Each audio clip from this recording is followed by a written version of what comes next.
Hello and welcome to World Insight, coming to you live from Beijing on CCTV News. I'm your host, Tian Wei.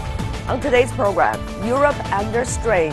As the EU continues to grapple with the refugee issue, we ask what this all means for the future of border controls within the bloc. And virtual reality. VR technology is being touted as the next big thing, but is it really all it's cracked up to be? We begin today's show in Europe, where EU member countries continue to grapple with the ongoing migrant crisis. Ministers gathered this week to find solutions, but this time, border controls were top of the agenda as states look for ways to limit the influx of refugees and migrants.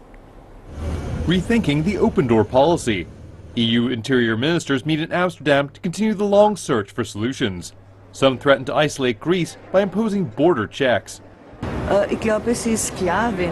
believe it is clear that if it's not manageable to protect external EU border, meaning the Greek-Turkish border, then the Schengen external border will move towards Central Europe. It is demanded that Greece has to strengthen its resources as soon as possible and accept help. But the EU Migration Commissioner, himself a Greek, called on all EU members to better manage the Schengen Zone's external border. Now it is up to member states to deliver. On the other hand, in order to maintain and ensure the free movement within the Schengen zone, it is obvious that we have to better manage our external borders.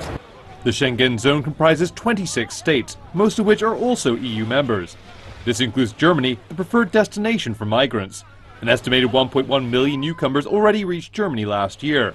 However, Angela Merkel is under pressure to limit the number of new migrants.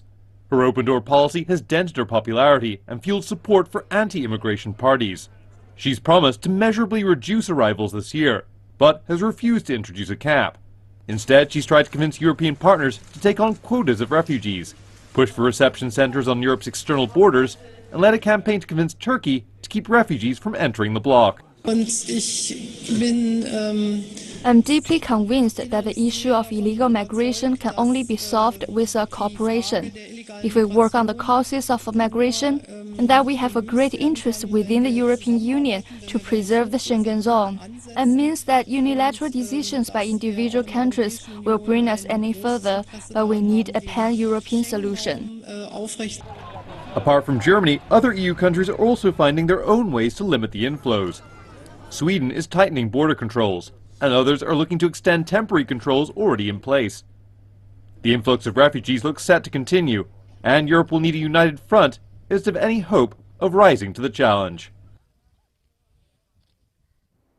And for more on the migrant crisis in Europe, we are joined in Berlin by Mr. Günther Surfert, who is a senior fellow from the German Institute for International and Security Affairs. Also in Berlin, we're also joined by Dr. Angeliki Dimitriadi, who is a visiting fellow at the European Council on Foreign Relations. Meanwhile, joining us from Brussels, we're having Dr. Teresa Fallon, Senior Associate at the European Institute for Asian Studies. Welcome to all of you. First of all, about the issue of migrants, we've seen different German leaders seem to have different interpretations of what's the next step. For example, the president was talking about maybe setting a limit, but of course, Chancellor Merkel, she's been talking about addressing the root cause. So, Mr. Surfert, what do you make of these apparent differences in opinions? No, I think first of all this difference in opinion mirrors the political debate in Germany. And obviously the President of State told that, or said that it is morally also justifiable to think about limitation and stricter border control, because in Germany, the prevalent opinion is still that we should continue with an open border policy as Angela Merkel is doing it, but her position is under threat and under extreme pressure. Yes, indeed.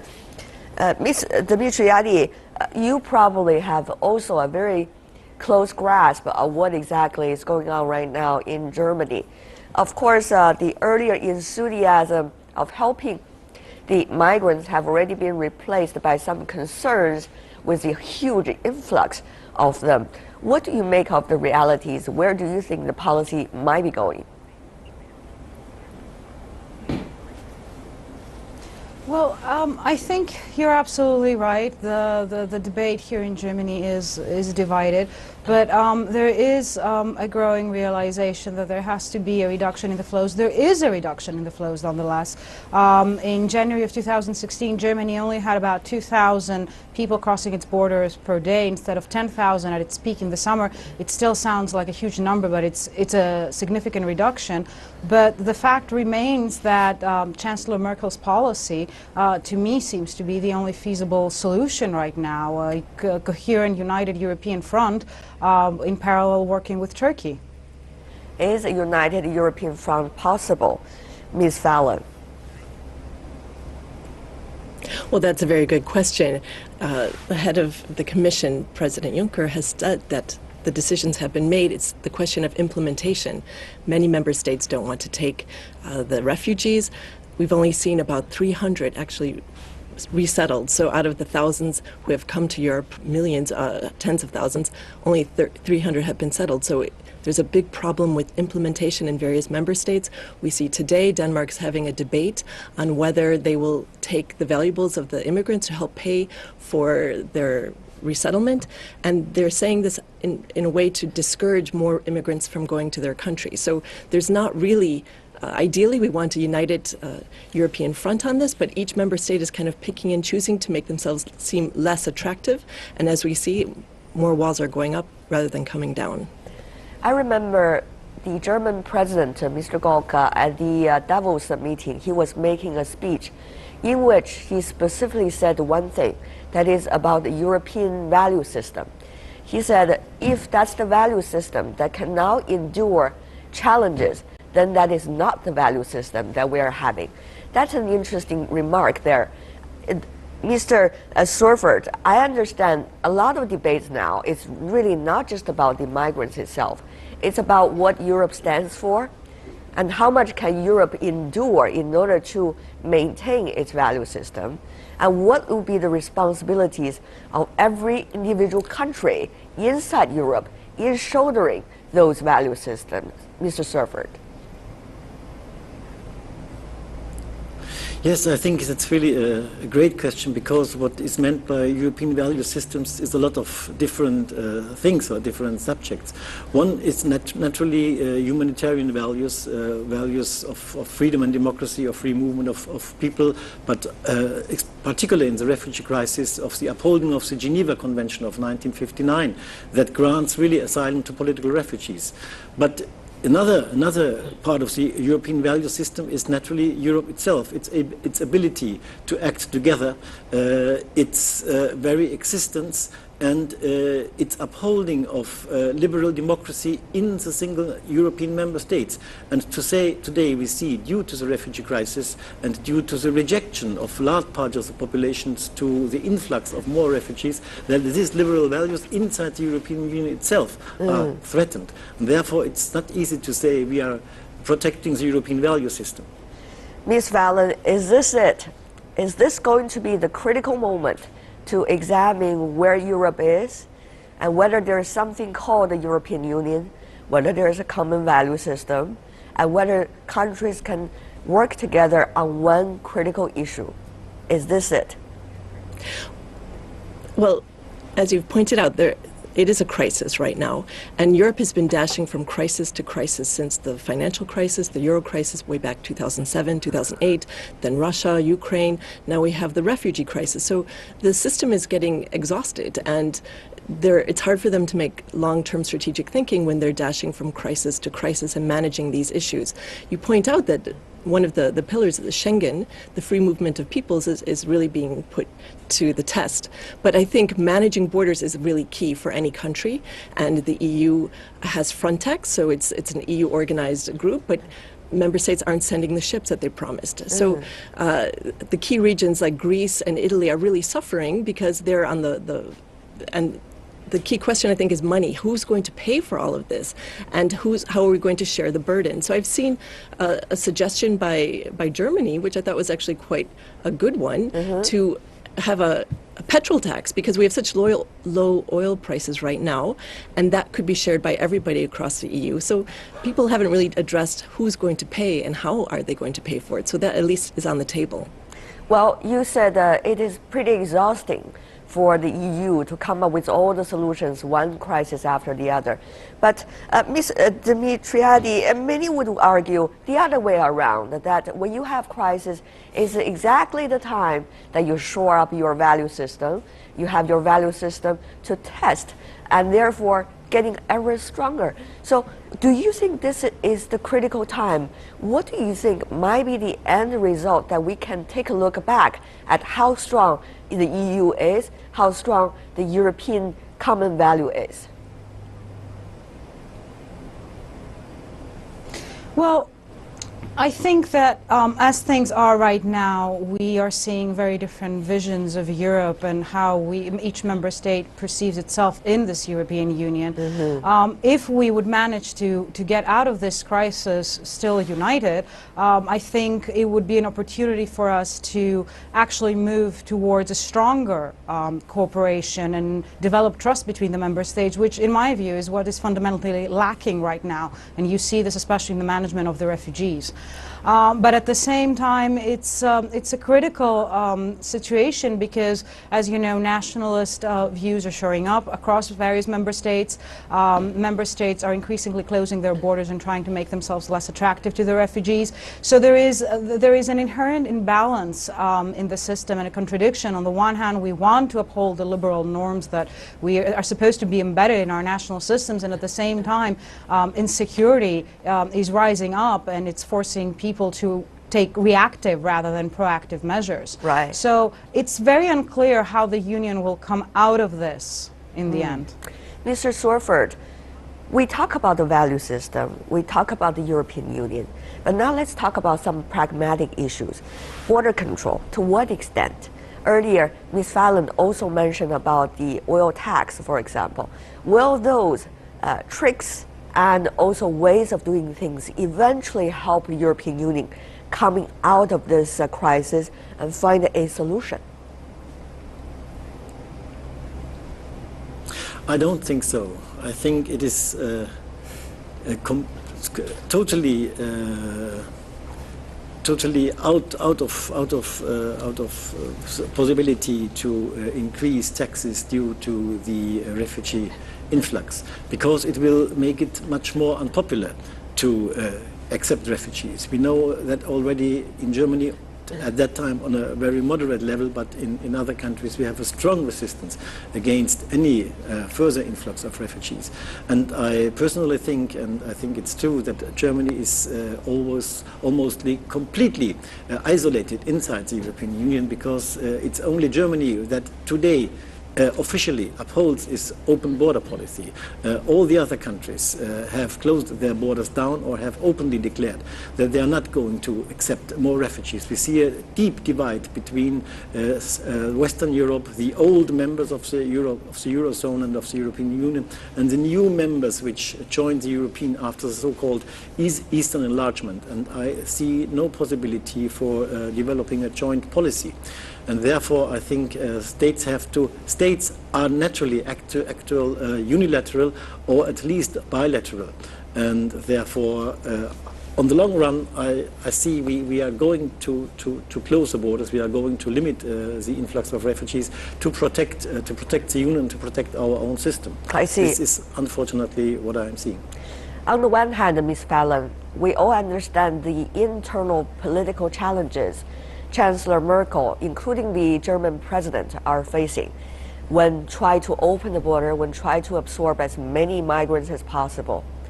On the other hand, it is not necessarily true that the truth is in the hands of the majority. Some could also argue Germany's way is the right way to do things, while others would disagree. So, given the complex picture and what Mr. Surford just mentioned, do you think this is likely to be a situation where Germany is going to follow eventually everybody else in closing the border, and will that make sure a united front of the European Union, even though we don't know what exactly is the meaning of that European Union anymore? Well, Germany, Chancellor Merkel has really showed leadership where no one else certainly has. Just looking at Twitter before I came here, I could see this kind of populism, anti-Islamophobia growth across Europe, which is extremely worrying. And for example, Britain, Brexit is being fueled by this, saying if we have to take more refugees, we should definitely leave. So that was kind of an unintended consequence that's entered the debate. Merkel's under a great deal of pressure from people in her own party who don't support this, and it's very difficult to assimilate.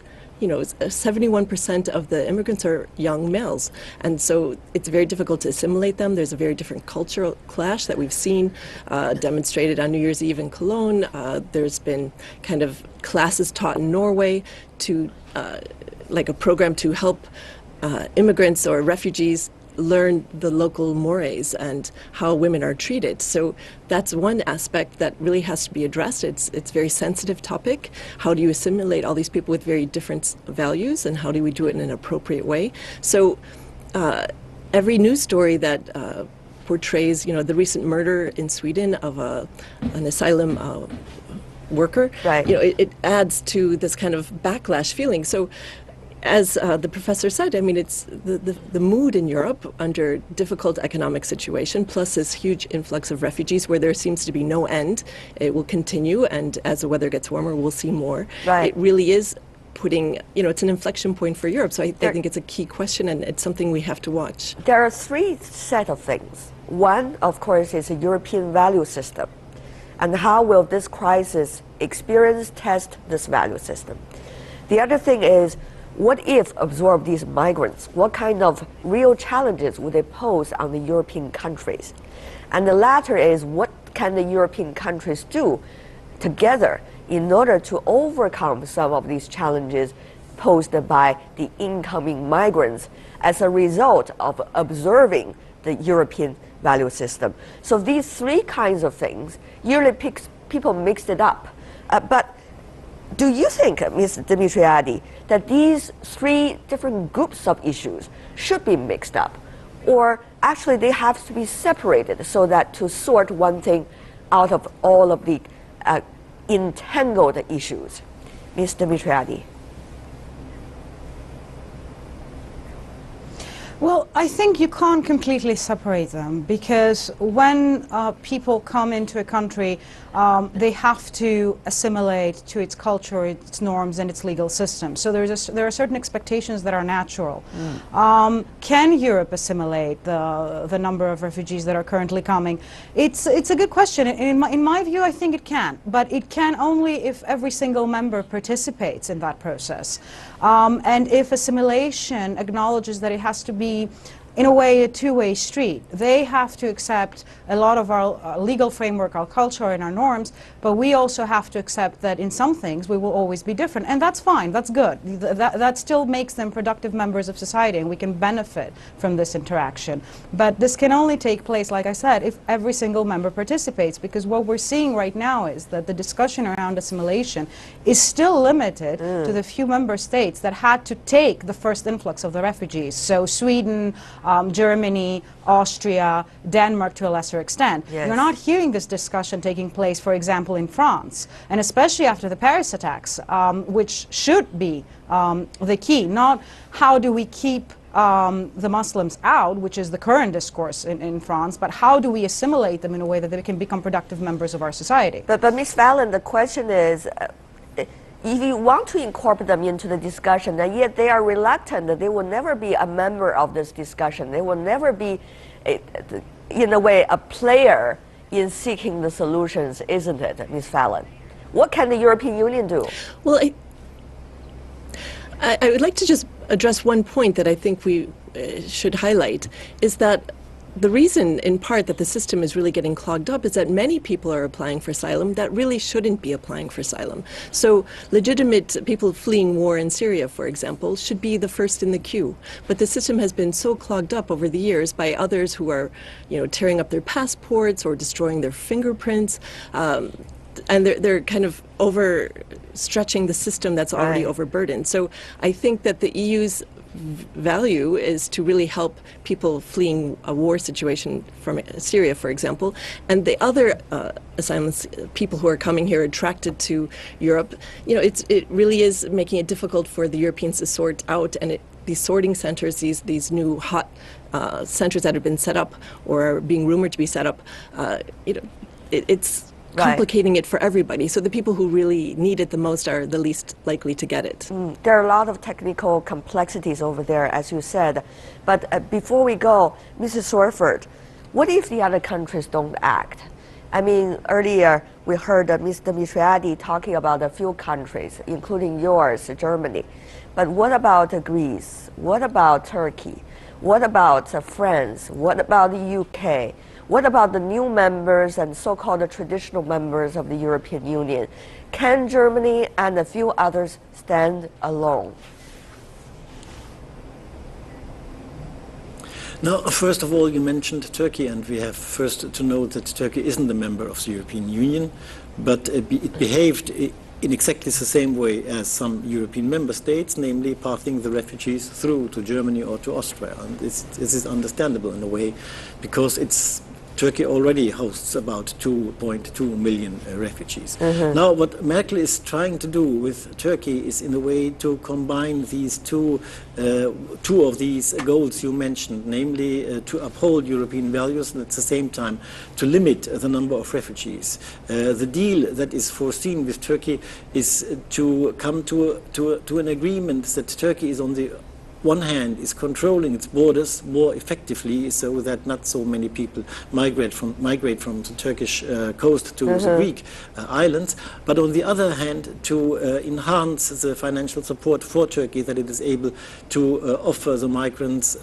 perspective, a long life perspective in the country itself. And a third point would be that Germany and maybe another group of countries would agree to resettle a particular number of migrants. In the discussion there is now numbers are mentioned of about 100,000 or 200,000 in legal ways to Germany or to Austria or to Holland. This would have the advantage that the accepting countries, for example Germany, would know in advance who is coming and would be able to select the people, for example, not only as it is now, to give way to the survival of the fittest. That means that only young men are coming, but also that, for example, elderly people would be able to come, people in need for medical help, but also family with children would come, and this would also be a part of re-establishing the European value system. We'll see how this initiative eventually work and be implemented. For now, we want to thank the three of you for your insights into one of the biggest crises we're facing today in our world. Thank you so much, Mr. Günther Swarford, Ms. Angeliki Dimitriadi, and Ms. Teresa Fallon. Thank you. Thank you. Really appreciate it. Thank you. Stay with us here on World Insight. We've got our final segment coming right up. Enter the Matrix. With virtual reality being touted as the next big thing, we ask whether the technology is all it cracked up to be.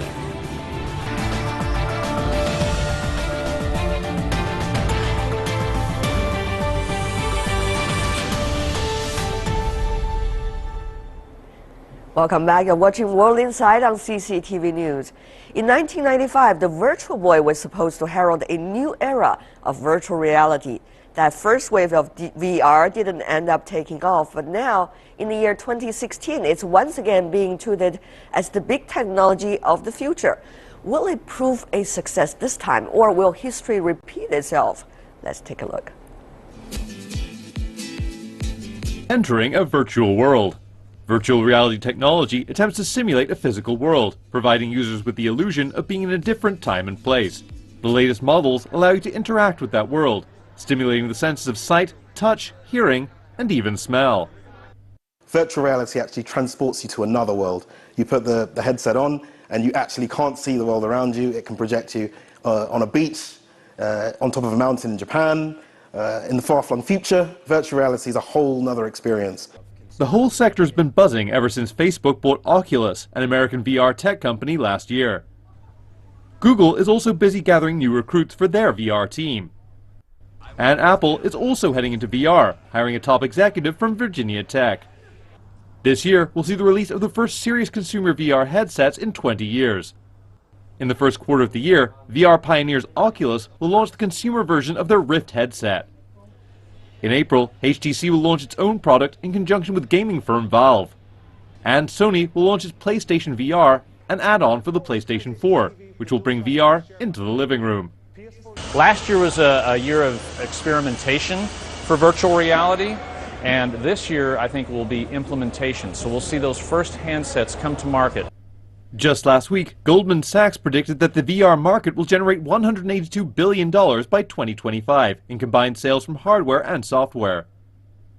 Though video games will be the biggest part of the market, Goldman Sachs predicted another 8 areas where it might have serious implications. Virtual reality is also taking off in China. Just yesterday, stock in several VR companies were up more than 5%, with 3 even hitting the daily limit of 10%. China is expected to produce as many as 480,000 VR products in 2016. And revenues from VR products are expected to increase from 1.5 billion yuan last year to more than 5.6 billion yuan in 2016. That's growth of nearly 270%. But the 90s bubble has some skeptical that this will be just another fad. The sector faces numerous challenges, including the high cost of the hardware. It may be too soon to tell right now, but in the coming years the marketplace will decide the fate of the latest wave of VR tech. To talk about the future and potential of VR, I'm joined here in the Beijing studio by Mr. Jay Huang, former Managing Director of Intel China. Welcome, sir. Also joining us in the studio, Andy Mok, founder and CEO of Red Pagoda. Both of you are actually entrepreneurs now from China. Let me ask you about this. 1990s, VR didn't do very well. It was making a splash, but eventually didn't come into being. Now, a revival of the wave, will that be different, Mr. Huang? I think the reason in the 90s it didn't doing well is because the technology is not ready yet in terms of like the screen and processing power is not there, screen is not very good, user experience is not very good as well. So that's why it's failed. This time I think technology is much better. It's actually the right waves of smartphones. Like you look at the screen and the smartphone screens are really good. The processing power is much more powerful and also battery usage is much longer. User experience and is also better. So I think this time people may see more reality in VR than 20 years ago. What do you make of it, Mr. Mark? What do you think are some of the most important factors that would make one type of technology eventually become the mainstream?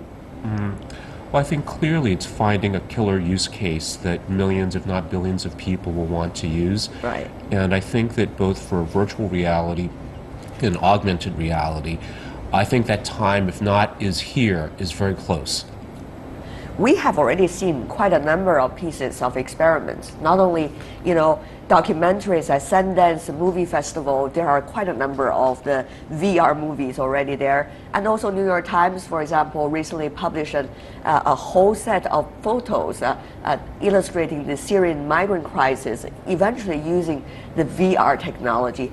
We've also seen that in China as well. But the question is, what is likely to be the cost? And will the cost eventually serve the mass market? We got technology, as you mentioned, getting ever more mature. So what about the cost? And what about the eagerness and momentum among industry to jump on this? I think the cost is coming down quite dramatically. Since lots of hardware actually shared by smartphone industry, because as we know, smartphone has actually cost coming down as well. Now we see in the VR devices, like head-mounted devices, in the U.S. selling for about $600 US, and I think that is quite accessible, and it's for lots of people. Right. The thing is how it's likely to transform our life. That is really fascinating. As a journalist, I was thinking when I was watching recently a VR video, how it's likely to transform my assignment. I would put everyone in the same story with me when I'm going, let's just say, to Iraq or to Syria or even just to outside Beijing. You can experience the story as if it's happening around you. So how much will that transform various sectors? and the way people look at ourselves. Well, I think VR and AR actually are profoundly transformational at every sector of the value chain. So first of all, we look at enterprises, the ability to do things more efficiently through better training, through business models, things like that. Right. But from the consumer perspective, as you were saying, virtual reality, because it's immersive, has the ability to profoundly affect the viewer or the participant, both at the cognitive as well as the emotional and the gut level as well.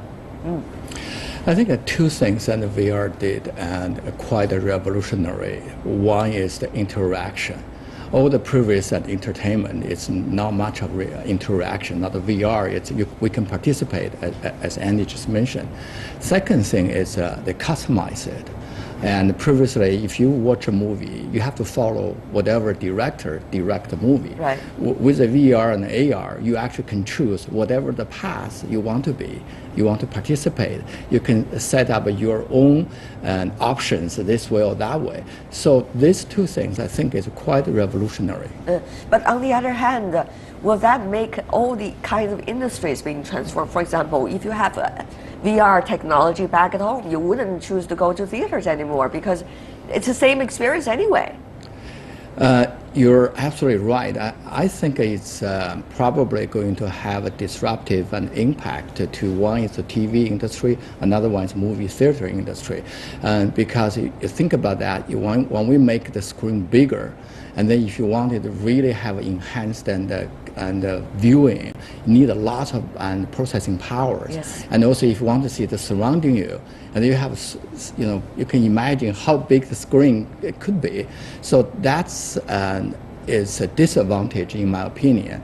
With the VR and AR, and then the screen size is quite small, the computation power is quite manageable, cost is also lower. Yes. So I think it will have a disruptive impact to the TV industry and the theater and the industry as well. As disruptive as Mr. Huang just illustrated, Mr. Mark? I think so. I do think so. Okay, well, there's several things that we really need to discuss when it comes to VR. The technology is there. You say the technology, the price of it is also coming down, but headset is still a big business. Well, Yeah. at the same time, it could be expensive to a certain extent. Yeah. So what is the potential of that? And how is that related to the fate of VR?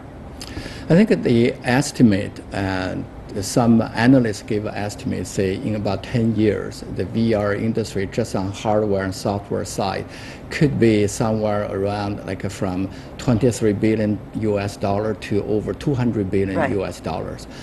For comparison, today, the notebook and the business is about 150 billion. Or less, 110 billion, and actually the desktop is around 60 billion dollar. The TV whole industry is about 100 billion US dollars. As we can imagine, in 10 years, VR could be at the size of today's TV industry or even computing and industry as a whole. This sounds very familiar to me, Mr. Huang, what you have just said. Just in 10 years, one could imagine certain kind of technology could be some kind of industry today. So, but we've been hearing those kind of things, and yet not necessarily everything is being realized, Mr. Mark. So therefore, my question once again, how workable really is this VR technology? For example, when it comes to headsets, when it comes to different parts of the technology, and how will that be accepted by the mass market? Will that be a gradual approach, or this is likely to be a floodgate opening?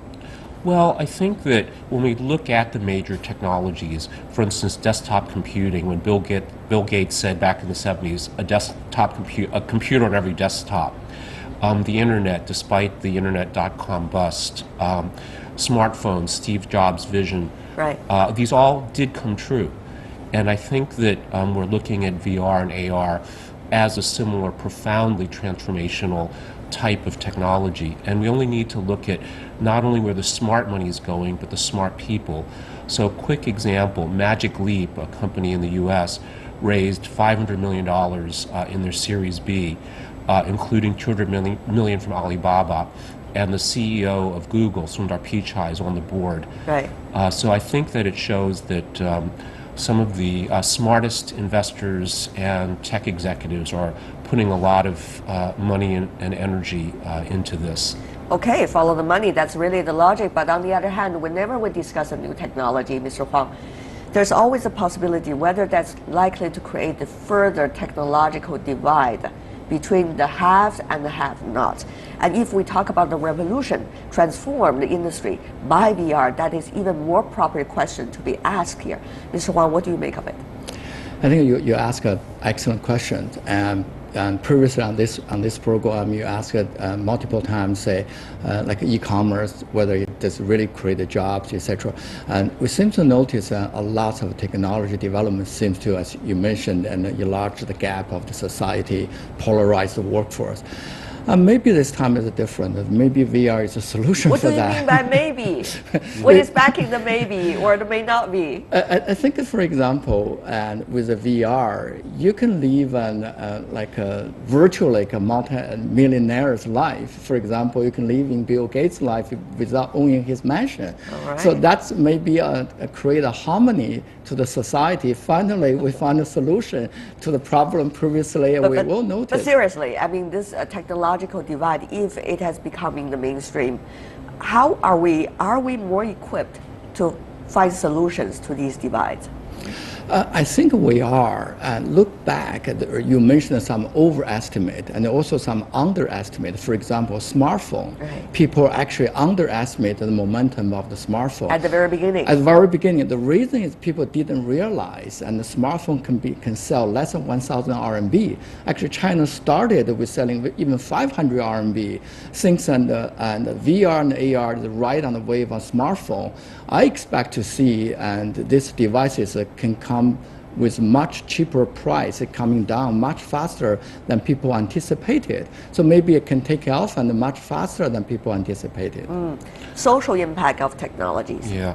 Well, I think 2 points to that, as Jay was mentioning. First, that the cost could actually be subsidized when you look at how the wireless carriers essentially give away the phones for the subscription, so that could drive mass adoption, which would have a social impact. But I think another interesting point is when we think about polarization or exacerbating income disparities, a cynical or paranoid person might think that VR could be the opiate of the masses. And that, it could keep people happy without really realizing how bad the real situation is. It isn't necessarily a good thing, though. They are going to wake up anyway. Well, it could also be a step on the way to the Matrix as well. So. Yeah, yes, indeed. Yes, indeed. Before we go, we've been discussing technological advances, and some has worked out before, and some has once again re-emerged in front of us. But what eventually will be the fate of VR or AR, as both of you have been advocating? What do you think are the major factors eventually going to decide its future? I think it's going to shape up the entertainment and the industry. And as Andy correctly mentioned, I think the killer app, the usage model, etc., yes, will be the driving force. And for the VR, cost obviously is a major and a factor as well.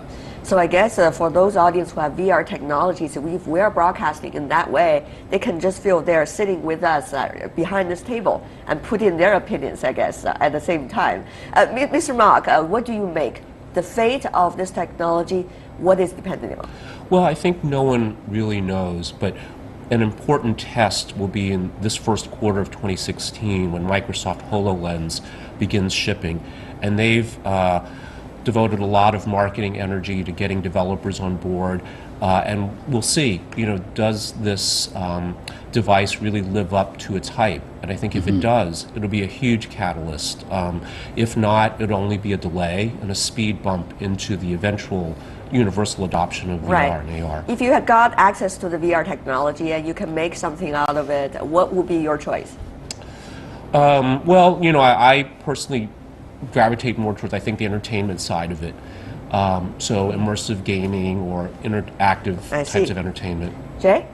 Same. I think the entertainment is probably the first driver. Well, we're looking forward to new forms of entertainment, as both of you mentioned. Thank you so much. Andy, Mark, Jay Huang, thank you for being with us. And that is all the time we have for today. If you'd like to see more of our program, visit our website. Just type in World Insight CCTV News into your search engine. You'll be able to find us. Or you can also check out our YouTube channel. From me, Tian Wei, and everyone at the World Insight team, thanks for watching. And tune in again tomorrow for more insights from across China and around the world. Good night.